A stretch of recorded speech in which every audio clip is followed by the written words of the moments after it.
Esto es Arqueología por Teléfono, un programa para hablar de arqueología y sobre todo de arqueología urbana. La loza, o la cerámica en general, desde tiempos antiquísimos fue decorada. O sea, no se conocen prácticamente pueblos que hayan trabajado la cerámica, el barro, la mayólica o la loza, la porcelana, incluso el grés, que es ese material casi pétreo, el porcelanato incluso que tenemos ahora en casa, o los azulejos, etcétera, que no haya sido decorado. Parece como que el ser humano tiene horror a que las piezas que va a usar en su casa, domésticas, no tengan algún rasgo, no tengan alguna distinción, no tengan algún aspecto mínimo, que diga, yo tengo este artefacto y está decorado así porque así es más bello, porque así es más lindo, porque así es más atractivo. Y eso se paga. O sea, entre algo que es liso, plano, totalmente sin decorar y algo decorado, va a haber una diferencia de precio, sobre todo en el capitalismo, ¿no? En el capitalismo que surge más o menos fines del siglo XVII, sobre todo en Europa. En Europa. Entonces acá aparece algo, digamos, interesante en lo que a nosotros nos respecta como arqueología urbana. La loza, que es lo que nosotros encontramos con más frecuencia, como hemos visto en los sitios arqueológicos, no siempre es lisa, con gran frecuencia es decorada. O sea, en porcentajes, de la loza que encontramos en el piso, en el suelo, en enterrada, prácticamente un 60% tiene algún tipo de decoración. Un dibujo, una línea, una guarda, un estampado, un relieve, algo mínimo que diga, lo mío es mejor. O por lo menos mejor que lo liso. Esto, ubiquémonos de nuevo en el siglo XVIII, preocupaba porque se estaba empezando a producir la loza con métodos industriales mediante cadenas de producción. O sea, había un artesano que torneaba la taza, había otro que la esmaltaba, otro que la horneaba y faltaba alguien que, como siempre se hizo, la decoraba, pero no estaba acoplado a la velocidad de fabricación. Entonces había que hacer algo para decorar esas piezas que generara material muy accesible, a precios baratos y que la decoración no costara uno por uno. Los chinos fabricaban esas piezas de a una. Por lo tanto, ponían un chino o una china sentada en un banco, uno por cada taza, pintando una por una las tacitas de porcelana. Eso a los ingleses los volvía locos. Decían, no puede ser, yo tengo que tener un obrero pintando, un obrero horneando, un obrero modelando, un obrero esmaltando, etc. Entonces lo que hago es una producción en cadena. No hago una taza, un artesano. Entonces los ingleses descubren una técnica que no era nueva, pero que sí permitía eso de la fabricación en serie, la fabricación industrial. Más o menos por la época que se empieza a pensar en estas cosas, a alguien se le ocurre, no está bien claro quién, que existen los grabadores. Los grabadores eran personas, pensemos por ejemplo en Alberto Durero, un gran grabador, artista del Renacimiento o post-Renacimiento, que hacía, grababa en una placa de cobre un dibujo, el cobre es un material muy noble para poderlo trabajar, o bien lo hacía en un tipo de madera muy especial que tiene las fibras puestas de punta, se cortaba con las fibras puestas de punta, entonces yo podía tallar con unas herramientas muy delicadas un dibujo muy fino. Eso después esa madera o ese cobre grabado se untaba con tinta a la grasa, y la magia se aplicaba sobre un papel y como en un sello quedaba el dibujo invertido. Hasta ahí era una técnica muy vieja, muy conocida, prácticamente del siglo XIV, todo el mundo la conocía, había grabadores conocidos, incluso el Quijote se hacía con dibujos, con ese estilo, con esa técnica, ¿no?, de grabado. Entonces bastaba con tener un artesano que supiera grabar, un grabador.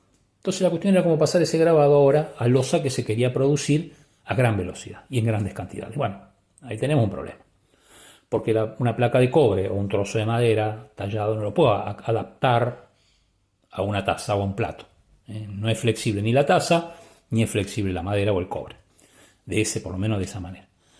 Algunos intentos fueron medio primitivos. El hecho de, en Italia, por ejemplo, se intentó usar un una gelatina de goma, una cosa rara, para poder pasar el dibujo de tinta que estaba a esa goma y de esa goma pasarlo a un plato. Aparentemente esos son los antecedentes más antiguos. Pero a los ingleses se le ocurrió, bueno, tenemos el grabador, tenemos cobre y tenemos la taza o el plato todavía en estado de bizcocho, o sea, tiene un primer cocimiento. La taza está cocida, pero le falta el esmalte. Entonces, ¿qué dijeron? Listo, usemos algún material intermedio. ¿Qué hicieron los ingleses? Empezaron a fabricar estas planchas de cobre, grabadas, muy, muy lindas. Ya puede irse, señor grabador, ahora le toca al artesano traspasador, el que hace la transferencia. Este artesano tomaba la placa de cobre, le pasaba agua para lavarla bien, le pasaba una mano de jabón y encima una tinta especial grasa que era repelida por la parte lisa del cobre, pero retenida por los pequeños surcos que dejaba el grabador. Ahí quedaba como un charquito, digamos, un charco de tinta que quedaba metido adentro del grabado. Hasta ahí era lo común que había hecho Alberto Durero, no había inventado nada. ¿Qué hicieron entonces? Entonces dijeron, bueno, esto lo vamos a pasar a un papel y el papel lo vamos a pasar al plato, como se decía en ese momento, embiscochado, o sea, el biscuit, el bizcocho. Bueno, después de muchos experimentos se dieron cuenta que ese papel, el más adecuado, era el papel de seda.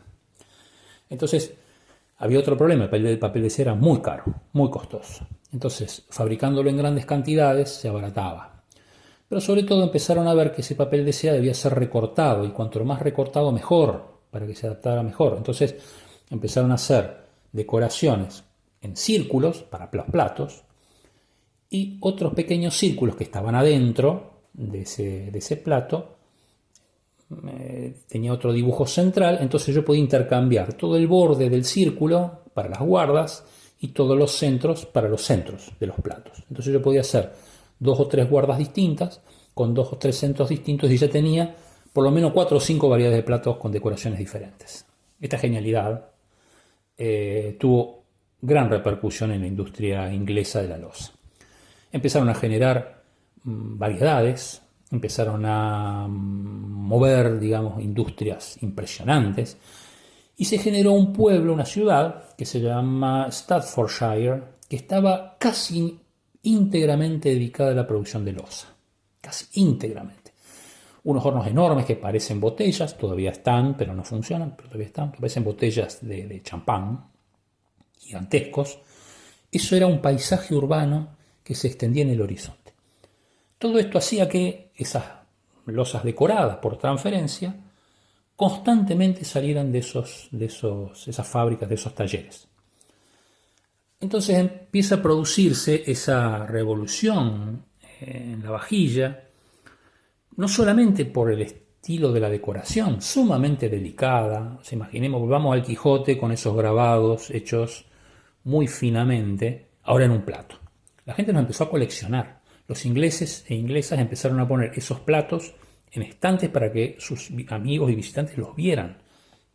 Empieza a haber una especie de fervor por tener decoraciones cada vez más especializadas. Entonces, los fabricantes, ¿qué empezaron a hacer?